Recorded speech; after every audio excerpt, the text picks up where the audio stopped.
E aí, pessoal, tudo bem? Sejam de novo bem-vindos e bem-vindas ao canal Diegopédia. Bom dia, boa tarde, boa noite. Não sei que hora vocês vão assistir esse episódio, quem vai ver pelo YouTube, ou escutar esse episódio, quem vai acessar o nosso podcast. Bom, estamos agora numa marca histórica, né? Hoje é dia 28 de junho de 2020. Para quem está aí na quarentena hard, né? Tá dentro de casa há mais de 100 dias, que é o meu caso, confinado dentro de residência, saindo para uma coisa ou outra urgente que tem que fazer, enfim, basicamente é isso. Então, você que está aí nessa condição ou condição parecida, boa sorte para todos nós. A caminhada ainda é longa, o coronavírus está aí no meio do mundo, e o objetivo desse canal é que a gente possa dialogar sobre isso, né? No caso específico do Diegopédia, sobre o contexto aqui do estado do Ceará. Claro que sempre dialogando com outras realidades. Meu nome é Diego, para quem já acompanha o canal, sou psicólogo de formação e sanitarista, enfim, escuto política pública e uma série de outras coisas. Para quem acompanha pelo canal do YouTube, tem o link do meu currículo Lattes, com todas as coisas que eu publiquei, as coisas que eu estudei, o que é que eu faço, o que é que eu penso do ponto de vista acadêmico-científico. Uma parte da minha vida está lá, certo? Então você dá uma olhada e qualquer dúvida é só entrar em contato com o canal que a gente dialoga. Deixe-me ver aqui no meu roteiro como é que a gente começa hoje, porque tem muita informação para poder exibir, até porque a pandemia está aí acontecendo, né? Aumentando números muito grandes pelo Brasil. Aqui no estado do Ceará estabilizou em algumas áreas e outras nem tanto, então o objetivo é conversar sobre isso. Bom, outra marca histórica nessa apresentação aqui do canal é que chegamos ao episódio número 9, né? Para quem está assistindo pelo YouTube, vai ter aqui, por aqui, do lado direito à esquerda, aqui em cima da tela, uma bolinha com o episódio anterior, episódio 8, e se você quiser ver os outros, fica à vontade, está tudo lá no canal. Para quem está escutando pelo podcast também, todos os canais, todos os episódios do canal estão disponíveis, e a gente está em todos os agregadores, os principais agregadores de podcast, né? Estamos no Spotify, no Deezer, no Apple Podcast, Google Podcast, então não há dificuldade de encontrar o nosso canal. Beleza? Então, estamos melhorando as transmissões a cada dia, chegando equipamentos novos, melhorando a qualidade do canal. Esse canal ainda é amador, né? E estamos aprendendo todo dia como é que faz. Então, se meu cachorro começa a latir, os passarinhos cantarem, barulho aqui no ventilador, não se incomode, faz parte da vida. O importante é passar uma mensagem. E, se tudo der certo, muito em breve gravaremos o episódio número 10, né? Quem diria que chegaremos tão longe? Nem os nossos patrocinadores inexistentes acreditariam numa marca tão incrível. Então, vamos lá para o roteiro de quem já acompanha o canal conhece, né? Tem uma ordem aqui de plataformas para mostrar e vamos ao que interessa na principal plataforma que usamos, a do governo do estado do Ceará, o IntegraSUS. Eu vou aqui projetar para quem está vendo no YouTube e vou, obviamente, narrar todos os dados para quem está escutando pelo podcast. Então vamos lá. Subir aqui o IntegraSUS, que aí todo mundo vai poder ver. Vou habilitar aqui. Pronto, já está na tela. Vou pôr a minha câmera aqui no cantinho, para não atrapalhar quem está vendo os dados, né? Então, diminuir aqui mais. Vamos lá. IntegraSUS, hoje, como eu disse aqui na abertura do episódio, dia 28 de junho de 2020, estamos aqui no finalzinho da tarde, Fortaleza, gravando este episódio. E vocês já sabem, quem acompanha o canal, que há uma atualização frequente desse portal, geralmente 2 a 3 vezes por dia. Daqui a pouco, 5 horas, 17 horas, estão atualizando o portal. Então, o link que a gente faz aqui, né, o filtro, é de casos confirmados e óbitos. Está aqui a data, dia 28/6, foi atualizado meio-dia e 26, a última vez, né? E qual é o balanço geral que nós temos aqui? Fortaleza continua sendo a cidade com o maior número de casos acumulados, 35.029, com 3.245 mortes. Depois vem Sobral, com 6.380 casos, 218 mortes, seguido pela região metropolitana, Maracanaú e Caucaia. E desponta agora, né, aparece já com certa evidência, o município de Quixadá, na região central, com um número de casos relevante, né, 1.842, 44 óbitos. Depois os municípios ali da região norte, Acaraúca, Mucim, mais para cá um pouquinho Itapipoca, em número de casos. Então esse aqui é o ranking de casos. O estado do Ceará, segundo esta plataforma, já tem 107.568 casos confirmados e 5.990 óbitos. Já chega aos 6.000, né? Então chegamos a um patamar grande de óbitos. Os óbitos têm diminuído, isso é bem verdade, a curva tem diminuído na maior parte dos municípios, mas não tanto que dê para relaxar a guarda. A mesma coisa, de forma desigual, os casos também estão diminuindo consideravelmente, principalmente em Fortaleza, mas como discutimos aqui nos episódios anteriores, isso pode ser ainda um efeito não computado do que virá após a reabertura econômica, que Fortaleza foi o município que começou a reabertura primeiro. Então, esse mês de junho é um termômetro, né? Vamos sentir agora em julho se os casos vão subir de forma vertiginosa ou não. A previsão desse canal é que sim, vai haver subida de casos, eu só não sei quantos, né? E nem que impacto isso vai ter no sistema. Então, julho dirá o que de fato vai acontecer e a gente faz as devidas análises quando isso chegar. Ok? Então, em termos de testes, né? Nós vamos falar já de testes no Brasil. Aqui no estado do Ceará é um dos que mais testa, salvo engano, o estado que mais testa, proporcionalmente com a sua população. Tem 263.749 testes feitos. Vamos abrir aqui para ver o demonstrativo de como é que está distribuída essa testagem, né? E a maioria dos testes são testes rápidos, né? 182.283, depois PCR 75.075, depois teste sorológico com 6.630. E aí tem um outro aqui bem pequenininho de eletroquimiolume com 9 testes. Então, a maior parte dos testes do estado são testes rápidos, o que é um pouco problemático, porque a gente já conversou em episódios anteriores que o teste rápido tem limitações de uso. Então, não se sabe se todos os municípios estão conseguindo fazer um controle, inclusive, de falso positivo e falso negativo. Seguindo para frente, taxa de letalidade 5,6, ainda é uma taxa que inspira cuidados no estado do Ceará. E os famosos casos recuperados, né, que a gente discute aqui no canal com muita calma, porque a testagem ainda é baixa no Brasil e se testa pouco, inclusive, para fazer a contagem de recuperados. Basicamente, se conta os dias que as pessoas saem da internação, né, os 15 dias, 14 dias, dependendo do caso, e depois que a pessoa está de alta, ela está recuperada, né? E não há testagem depois para ver como é que está o vírus no sistema da pessoa. Mas, tirando isso, vamos comemorar que o número está certo, né? Vamos acreditar nisso. Então, são 82.653 pessoas recuperadas da Covid. Ainda a ver, né, segundo os estudos que estão revelando, por quanto tempo dura essa imunidade. E aqui tem um óbito nas últimas 24 horas, mas a gente já conversou sobre esse dado, é um dado provisório, que podem chegar ainda outros registros nessa data de hoje. Então esse aqui é o panorama geral.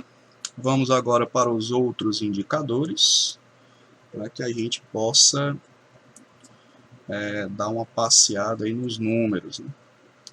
Um indicador que a gente sempre olha aqui é o histórico de internações, é um dos critérios, inclusive, para a reabertura econômica do estado, e aqueles velocímetros, né, que aparecem aqui na tela para quem está acompanhando pelo YouTube, e eu vou obviamente dizer os dados para quem está acompanhando pelo podcast. Então, aqui os dados do estado inteiro, né, na data de hoje, a taxa de ocupação de UTI pública e privada está em 69,65% e a taxa de enfermaria é 44,26%. Como eu venho alertando aqui nos vários episódios, essa taxa, principalmente a de UTI, está no limite, né? A gente está perto de 70% de ocupação de leito de UTI. E a taxa de permanência de pessoas em leito de UTI por Covid é alta, em média 14 dias a um mês, dependendo da gravidade do caso. Então, não se pode relaxar, a taxa está diminuindo de ocupação, isso é um fato, principalmente de enfermaria, diminuindo rápido. Só que inspira cuidado olhar para esse dado de uma forma crítica, porque rapidinho, porque os casos sobem de forma em progressão geométrica, né, em escala logarítmica, que a gente já conversou aqui em outros episódios. Então, 70% não é um número, na verdade 69,65% não é um número folgado. Né? Folgado é ali perto de 50% para pensar em tranquilidade. Então, os dados de ocupação de UTIs e enfermaria inspiram cuidados. E é verdade que os números estão mostrando que há menor procura pelos serviços de saúde. A aguardar o efeito da reabertura nesse mês de junho, até porque Fortaleza começou na primeira semana a reabertura econômica. Ok, então vamos aqui ver como é que estão os casos. Isso aqui já foi também. O perfil de casos e óbitos continua semelhante ao dos episódios anteriores, né? A população ali na faixa de 20 a 50 e poucos anos, a maioria dos infectados. Os óbitos também sobem um pouco ali para perto de 60 anos de idade. E a média por população continua sendo, sim, a maioria do atual extrato, né, tanto de contaminados quanto de óbitos, da população mais pobre do estado e dos municípios assim distribuídos, majoritariamente, sim, a população parda e negra. Okay? Vamos agora ver os dados aqui de contaminação por profissionais de saúde, contaminação e óbito, né?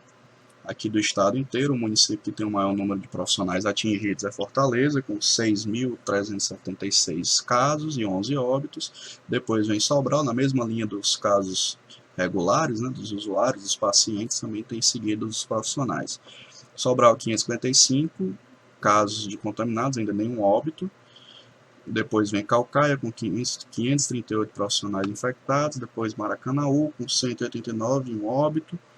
Então, felizmente, poucos óbitos, mas muitos profissionais contaminados, né? Isso quer dizer um debate fundamental sobre o que será o depois da Covid, né? Até porque não se sabe exatamente quais são os efeitos que esse vírus deixa no corpo das pessoas, até que nível de comprometimento os profissionais terão na sua vida laboral.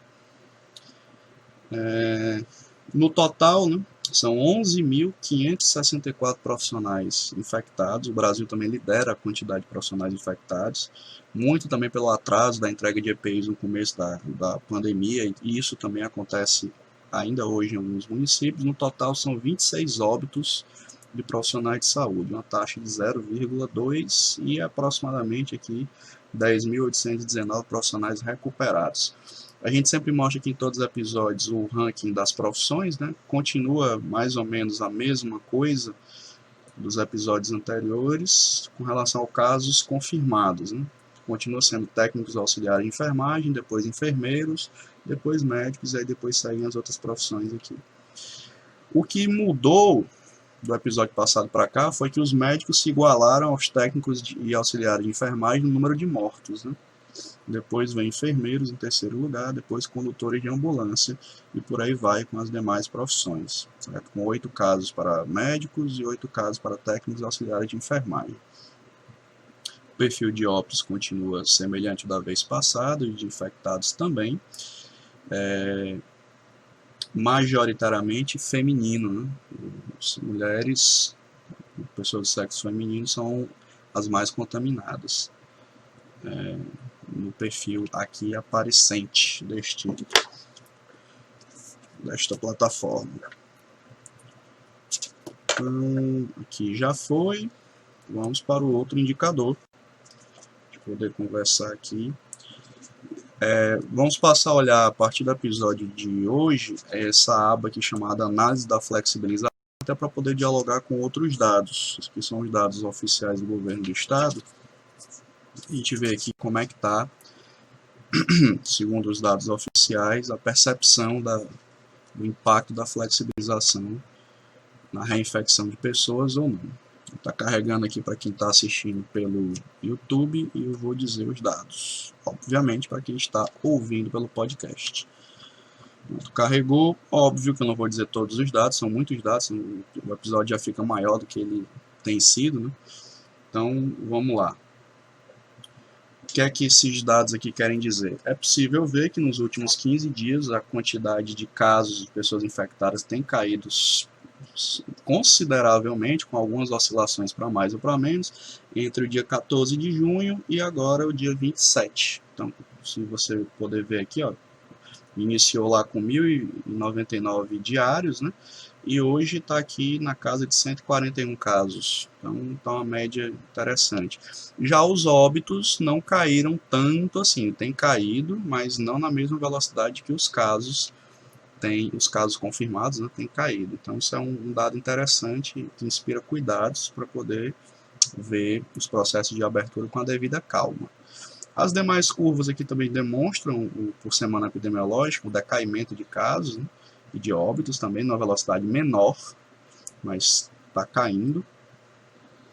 E aqui as zonas de incidência nos mapas, né, mais ou menos naquela tendência daquele primeiro mapa dos episódios anteriores que eu mostrava aqui para vocês, seguindo Fortaleza, região metropolitana, depois região norte, depois sertão central e depois a região sul, ali no Cariri. Isso aqui a gente já viu, né, esses dados das taxas de ocupação do TI e enfermaria tem caído, mas ainda inspira muitos cuidados, porque está num certo limite e não é muito confortável. Sigamos para frente aqui. Aqui já foi. Profissional de saúde também já foi.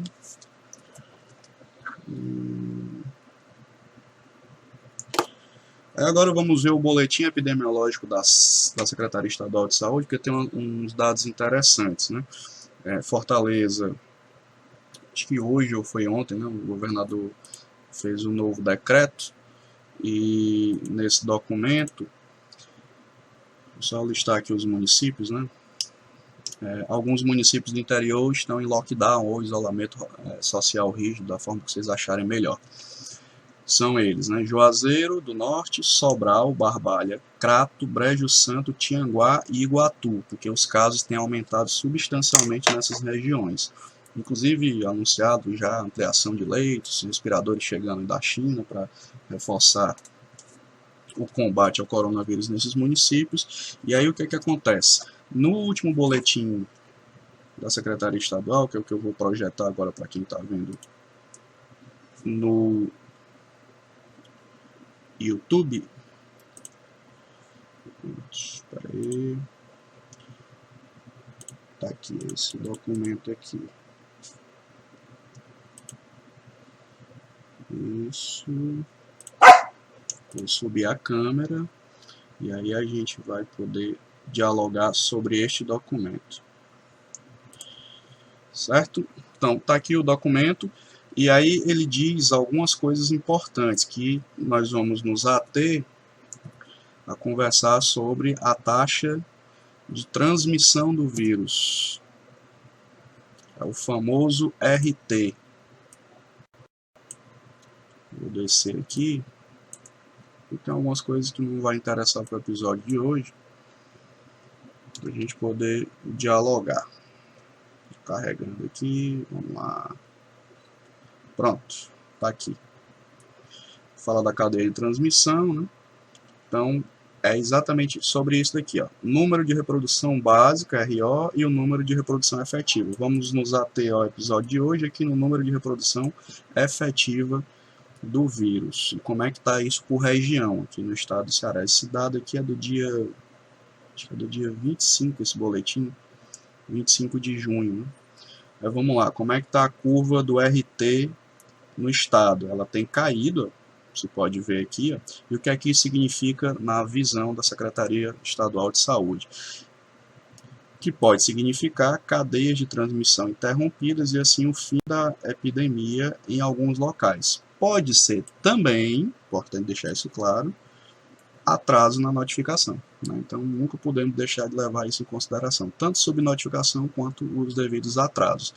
O fato é que o RT está caindo, está abaixo de 1, ou seja, uma pessoa transmite para menos de 1, é mais ou menos isso que o dado quer dizer, no estado, né? Só que sabemos que o estado está com desigualdades regionais em relação à transmissão do vírus, é o que vamos ver nos próximos gráficos. Essa aqui é a curva do RT de Fortaleza, houve uma queda gigantesca aqui, depois estabilizou e depois continuou caindo ao longo dos dias. É que o númerozinho dos dias aqui está pequeno, não dá para você ver. Então, está aqui também abaixo de 1. O que é que isso quer dizer? A mesma coisa do estado, né? Que cadeias de transmissão podem ter sido interrompidas, né? Então, pode significar que Fortaleza está perto do fim da fase mais dura da epidemia, isso julho e agosto nos dirão. E a saber ainda o resultado da abertura econômica que está sendo feita em Fortaleza. E a região norte, por exemplo. Aqui você vê a região norte, principalmente Sobral, né, que o número de casos tem subido bastante. O RT ainda está aqui perto de 1, é o que esse gráfico aqui quer dizer, né? E o que é que isso significa? Que a Secretaria está concluindo aqui na região norte, né? Para essa região, é primordial identificar que ADS e municípios estão em epidemia para focar medidas de prevenção, porque o RT ainda não está muito tranquilo, né? Então significa que há ainda um risco de transmissão elevada na região norte. Mas claro que a região é grande, né? Tem municípios como Sobral, que o RT está alto, né? E outros talvez estejam com o RT um pouco menor. Região de Limoeiro e Litoral Leste. O RT baixando aqui, mas ainda está perto de aqui, um pouquinho acima de 1. E o que é que significa? Manutenção das cadeias de transmissão com transmissão lenta e arrastada, certo? É uma região que também inspira cuidados. Próximo RT é o do Cariri, na região sul, principalmente de Juazeiro do Norte e Redondezas.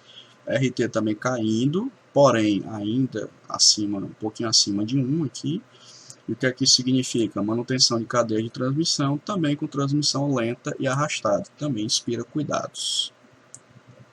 E no Sertão Central, Quixadá e região, nós temos aqui o gráfico com RT caindo, mas ainda um pouco acima de 1, e significa a mesma coisa das outras regiões, né? Manutenção de cadeia de transmissão com transmissão lenta e arrastada, ou seja, ainda há muitos focos de transmissão no estado do Ceará, o que inspira cuidados, inclusive na manutenção desses lockdowns que estão sendo feitos, por assim dizer, né? Nos diversos municípios.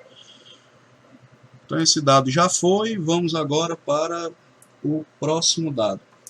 Como vocês viram aqui, quem assiste pelo YouTube, aquela análise da retomada, né, que o governo faz, eu tenho dito aqui em episódios anteriores, desde o primeiro anúncio de retomada, que eu considero a retomada apressada, né, em 15 a 20 dias pelo menos, deveria ter sido de 15 a 20 dias depois da primeira fase que foi iniciada, principalmente aqui em Fortaleza. Dito isto, né, um estudo recente da Universidade de Oxford mais ou menos caminha nesta linha, né, de dizer que as capitais que estão abrindo de forma apressada. Eu não estou querendo dizer que as medidas tomadas de prevenção e de controle não foram eficazes. Inclusive, esse mesmo estudo reconhece que essas medidas ajudaram bastante a redução do número de casos e do número de óbitos. Porém, nem todos os critérios de reabertura da OMS foram respeitados. Então, isso confirma o quê? Na prática, que sim, a retomada foi apressada. A gente ainda não sabe o efeito que isso vai ter, né? Então, por isso está sendo monitorado, mas a tese deste canal, de alguma maneira, está confirmada. Então, eu espero que seja o menor estrago possível, né? Que não dispare o número de casos novamente, como é uma possibilidade de se acontecer. Aí vamos mostrar o estudo para que vocês fiquem sabendo. Quem assiste pelo canal do YouTube, vou deixar o link lá do estudo da Universidade de Oxford, para que vocês possam ver. Tá aqui o estudo, vou subir aqui a minha câmera, pronto. É esse daqui, ó. Deixa eu abrir aqui, para poder manipular o documento. Pronto, tá aqui, ó. Bem simples, né? O Brasil está pronto para flexibilizar medidas de resposta ao Covid-19, e aí os pesquisadores fizeram análise de vários dados. Esse documento está aqui no site da Escola de Governo de Oxford, carregando aqui para vocês poderem ver. Está aqui, ó, o nome do estudo em inglês, está aqui o site. Vou deixar o link na descrição do canal do YouTube. Você que está escutando pelo podcast também não há dificuldade de encontrar. Então você pode ir lá no canal também baixar o link para você. Em resumo, está escrito aqui, é que, digamos assim, as capitais, né? Quais foram as capitais citadas nesse estudo? Vamos dizer aqui. Tá aqui. Fortaleza, a cidade em que eu moro, vive, onde esse canal é gravado, né? Goiânia, Manaus, Porto Alegre, Recife, Rio de Janeiro, Salvador e São Paulo. São Paulo está reensaiando a sua abertura econômica, o Rio de Janeiro também já está abrindo a economia, nós vamos já conversar sobre o Rio. Recife, Porto Alegre está fechando de novo, porque teve uma explosão de casos muito recente. Manaus também está abrindo a sua economia de forma um pouco perigosa, mas enfim. E na maior parte dos estados destas capitais, o vírus está se interiorizando de forma um pouco violenta. Então, na prática, o que é que o estudo está dizendo? Não foram respeitados todos os critérios. Não vou citar todos os critérios da OMS, mas o principal é a testagem. Ou seja, a testagem é baixa. E por ser baixa, acaba sendo uma reabertura muito por tentativa e erro, né? Então, é disso que se trata. Por falar em testagem, vamos aqui a outro dado importante, que eu também gostaria de deixar explícito, que é a nossa carga de testagem no país. Que é o que eu vou habilitar aqui agora para todo mundo ver quem está assistindo, e vou, obviamente, narrar os dados para quem está pelo podcast. Vamos subir aqui a câmera. Bom, nós temos aqui uma tabela gigantesca com vários dados aqui do site worldofmatters.info. Estou grifando, né? Não é difícil de achar, você joga no Google, rapidinho chega aqui nessa tabela. E o que é que essa tabela diz? Aqui eu filtrei aqui na parte de testes totais o ranking de países, né? Em primeiro lugar a China, depois Estados Unidos, depois Rússia, Reino Unido, Índia, Alemanha, Itália, Espanha, Turquia. E o Brasil só aparece aqui, ó, em 11º lugar. Já tivemos pior, né? Mais abaixo. Então, o que é que isso quer dizer? Que de fato nós testamos pouco. Então, o estudo da Oxford aponta de forma um pouco categórica isto, né? Ou seja, a gente precisa testar muito. A gente está muito no escuro nessa pandemia, da forma como as coisas estão sendo conduzidas. E isto é uma coisa preocupante para se refletir, inclusive, do ponto de vista de política pública. Vamos a outro dado importante para ir concatenando esse raciocínio, que a gente sempre discute aqui no canal, que são os dados de mobilidade, ou seja, para a gente ver como é que está o nível do nosso isolamento social, distanciamento social, da forma que vocês acharem melhor chamar. Está aqui os dados de mobilidade, os dados são de 23 de junho de 2020, é o último dado disponível aqui pela Google. Então, vamos dar uma passada aqui para podermos avaliar. Esse aqui é o relatório do Brasil, né? Temos aqui uma redução de 40% de mobilidade em relação ao varejo e lazer, menos 2% em relação a mercados e farmácias, que são serviços essenciais, portanto a redução de mobilidade é menor. E da parques, menos 40%, isso quer dizer o quê? esses menos 39% e menos 38% aqui embaixo, de que o isolamento social está diminuindo drasticamente nas várias capitais do país e nas demais cidades. Mas vamos aqui para o estado do Ceará, que é o que interessa para este canal, ver como é que tá. Tá baixando um bocado, viu, o nosso isolamento social. Aqui, ó, varejo de lazer menos 44%, isso aqui já foi menos 70%, menos 67%, agora está menos 44%. E da Parques ainda está um número razoável, de menos 71%. Né? Então, assim,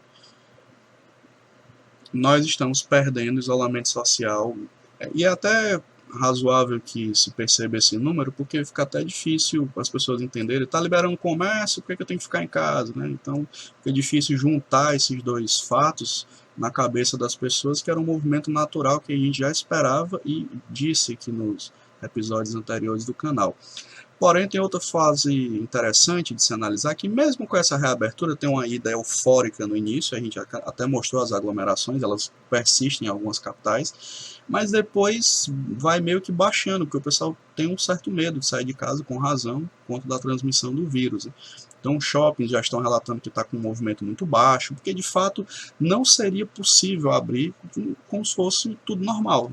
Então, a regra daqui para frente será a baixa procura dos movimentos de consumo depois de uma ida abrupta inicial. Então, depois o pessoal vai deixando de ir, porque também tem o fator econômico. Né? Muita gente perdeu o emprego, está com dificuldade de renda e os auxílios governamentais não chegam na velocidade que deveria chegar.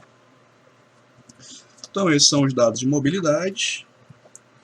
E considerando todas essas questões que estamos aqui discutindo, o perigo das aberturas apressadas, né, como ainda eu considero aqui o estado do Ceará e de outras capitais. Aí tem a discussão, né, do futebol. Aqui, inclusive, o governador se manifestou no Twitter, acho que ontem, antes de ontem, dizendo que não há data para retorno do futebol, do Campeonato Cearense.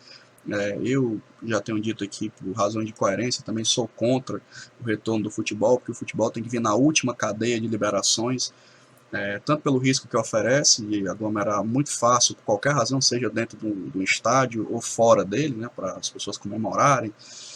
Como se viu na Inglaterra, o Liverpool foi campeão inglês e aí de repente uma multidão de pessoas comemorando o título. Então, esporte é isso, né, gera aglomeração por essência. Então, diante disto, o que acontece? Aí, coisas que eu chamo de exóticas, né? Aqui tem a tabelinha dos testes, mas eu vou mostrar aqui o outro dado, que é nessa matéria aqui do Globo Esporte, né? Que é no Rio de Janeiro. Vou ler aqui para quem está ouvindo pelo podcast, e quem está acompanhando aí pelo canal do YouTube já dá para visualizar. Prefeitura muda planejamento inicial e libera jogos com público no Rio a partir do dia 10 de julho. Ou seja, o retorno do futebol sem público já é um problema sério. Nem a Europa está liberando. A Europa, quando eu digo a maior parte dos países, né? Claro que um ou outro, teve país que nem fechou direito, como foi o caso da Turquia, enfim. Então, o que acontece? Liberar sem a presença de público já é problemático, pelo que mobiliza o esporte, principalmente futebol. E a Prefeitura do Rio, que também é uma prefeitura bastante confusa com relação ao que quer fazer, está querendo liberar público reduzido dentro do estádio. É um ato de loucura sanitária fazer algo desta natureza. E aí sempre tem aquele debate, mas está liberando o comércio, por que não libera o futebol? São coisas bem diferentes. A liberação do comércio já está sendo feita apressada, já é um erro. Aí liberar o futebol como justificativa por isto, né, é outro erro. Então, vamos avaliar o que é que isso vai acontecer, né, o impacto que isso terá, mas o Rio não tem números de forma alguma, nem o Estado, nem a capital, números confortáveis que justifiquem pensar na liberação de público em estádios de futebol, como está sendo pensado. Então, isso aqui é outra loucura que está sendo colocada, e a gente deixa aqui o alerta neste canal do YouTube e do podcast. Foi o quadro Coisas Exóticas de hoje, né? Novidades importantes que estão acontecendo. Deixa eu ajeitar aqui a minha câmera. que aí eu vou dizendo aí para ajeitar aqui para quem está acompanhando pelo YouTube, dar uma centralizada nela aqui. Bom, novidades que estão acontecendo, né? Essa semana o Ministério da Saúde assinou aí um acordo de cooperação, assumindo o risco, né? O governo brasileiro assumindo o risco de em colaboração com um laboratório, acho que é o AstraZeneca, é ele mesmo, né? Junto com a Universidade de Oxford, na Inglaterra, na produção da vacina aqui, né? E a vacina é promissora, né? Algumas matérias afirmam que, inclusive, ela tem possibilidade de 90% de certeza de dar tudo certo. E a Fiocruz é que vai encampar a produção dessa vacina aqui no Brasil, e havendo transferência de tecnologia, e o Brasil pagando por isso, obviamente. Então é uma esperança aí que se acende no país, porque o governo brasileiro, e a gente discutiu isso nos episódios anteriores, várias vezes se omitiu desse debate de cooperação internacional com relação a insumos, vacinas, procedimentos, e agora parece que está tentando correr atrás. Vamos esperar e torcer para que isso seja verdade, né? Então, essa é a novidade em termos de vacina. A gente sempre fala de vacina aqui nos episódios. E é isso por esta semana. Fora essa vacina, tem várias outras, inclusive a vacina de São Paulo, né, que é com o laboratório chinês, também está andando, feita pelo Instituto Butantan. Vamos aguardar para ver onde é que vão dar esses processos de produção de tecnologia, né, que essa tecnologia fique para a gente, para poder imunizar a maior parte da população quando se descobrir a vacina. Então, acho que é isso no episódio de hoje. Gostaria de agradecer a paciência e a audiência de todas e todos. Próximo episódio será um episódio comemorativo, 10º episódio do canal Diegopédia. Acompanhe a gente aí pelo YouTube. Não se esqueça de se inscrever no canal, é gratuito, é só apertar aquele botãozinho vermelho aqui embaixo da tela. Se você gostou desse episódio, curte o episódio, compartilhe nas outras mídias se você achar relevante. Quem está escutando pelo podcast também pode curtir o episódio, também é livre para compartilhar onde achar relevante. E é isso, gostaria de dizer que estamos aí chegando ao final de junho. Nós começamos a conversar sobre isso ali em abril, né? Então já temos aí uns 3 meses mais ou menos de caminhada desse canal. Nesse momento histórico discutindo sobre a Covid, mas também sempre possível tentando fazer links com outros campos, né, do conhecimento e também de política institucional. É isso. Um abraço virtual para você que está aí nos prestigiando. Se cuide da sua saúde mental, que a gente sempre discute aqui também de vez em quando. E fique em casa, só saia se você precisar e se houver extrema necessidade. A luta contra o coronavírus ainda está em curso. Tchau, tchau, pessoal.